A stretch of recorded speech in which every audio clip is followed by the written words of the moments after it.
अभी आ जाएंगे। अभी आप अब बस थोड़ा सा इंतजार कीजिए। बस अब देखिए, आप लाइट कैमरा एक्शन शुरू होने वाला है। बस थोड़ा इंतजार कीजिए। अभी रोएंगे आके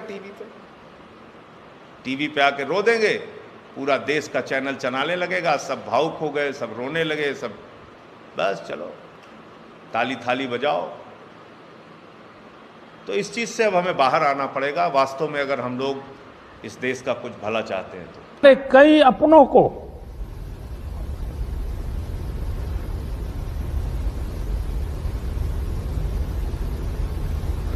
हमसे छीना है।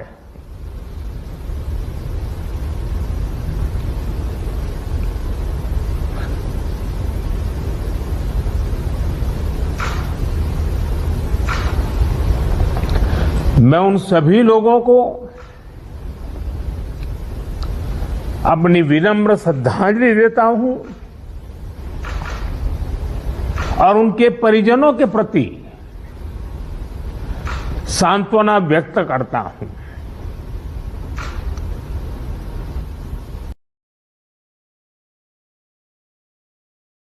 तुम्हें शर्म है? कुछ शर्म आया है?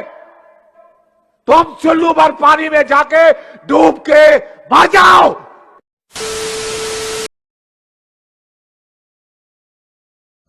ये वायरस म्यूटेशन में स्वरूप बदलने में माहिर है। एक प्रकार से बहुरूपिया भी है और ये वायरस धूर्त भी है। तो हमारे तरीके और स्ट्रेटेजीज भी डायनेमिक होने चाहिए। पिछले करीब 2 हफ्तों से कोरोना के नए मामले लगातार कम हो रहे हैं। रिकवरी रेट बेहतर हो रहा है। कई राज्यों में कोरोना के मामले में काफी कमी भी आई है। कम से कम सरकारी आंकड़े तो यही कहते हैं। यानी कुल मिलाकर ये कहा जा सकता है कि शायद कोरोना की दूसरी लहर का पीक गुजर गया है। कम से कम सरकार तो यही कहने लगी है। और जब आंकड़ों में ही सही हालात सुधरते दिख रहे हैं तो महाज्ञानी मोदी जी ज्ञान बांटने में भला कैसे पीछे रह जाएं? लिहाजा वो टीवी के मैदान पर उतरे और कोरोना को बहरूपिया और धूर्त बता दिया। अब उन्हें कौन बताए कि सबसे बड़ा बहरूपिया कौन है, सबसे बड़ा धूर्त कौन है, कोरोना या फिर? खैर छोड़िए, कुछ अपने आप भी समझ जाइए आप। नमस्कार दोस्तों, ज्यादा दिन नहीं बीते जब देश कोरोना की दूसरी लहर से बुरी तरह जूझ रहा था। हर रोज 4 लाख से भी ज्यादा नए मामले सामने आ रहे थे। पूरा का पूरा सिस्टम चरमरा गया था। ना तो लोगों को ऑक्सीजन मिल रही थी और ना ही बेड और ना ही शमशान घाट में जगह। लेकिन तब न सिर्फ पूरी की पूरी सरकार गायब थी, बल्कि हमारे प्रधानमंत्री जी जो प्रधान सेवक है वो भी गायब थे। टीवी पर भी लगभग हर रोज अवतारित होने वाले मोदी जी के मुंह एक शब्द तक नहीं फूट रहा था। लोग हैरान थे, परेशान थे कि पिछले 6-7 सालों से लगभग रोजाना किसी न किसी बात पर ज्ञान बघाड़ने वाला उनका नेता कहाँ चला गया, जो हर रोज टीवी छेड़ने आ जाता था। दीदी, ओ दीदी, ओ दीदी। मैं जहां देख सकता हूं मुझे लोग ही लोग दिखते हैं, बाकी कुछ दिखता ही नहीं है। मैं उन सभी लोगों को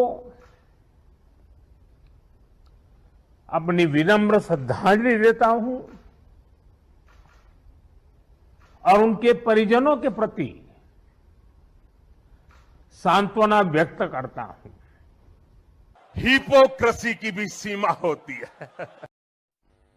लेकिन देश को पता नहीं है, ये वही खाकी वर्दी वाले मेरे पुलिस के जवान हैं।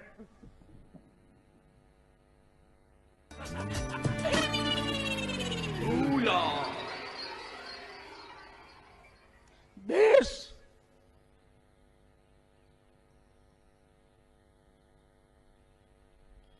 उनके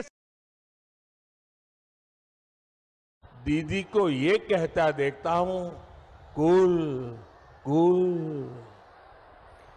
धमकी और गालियां देने वाली दीदी अब कह रही है कूल कूल।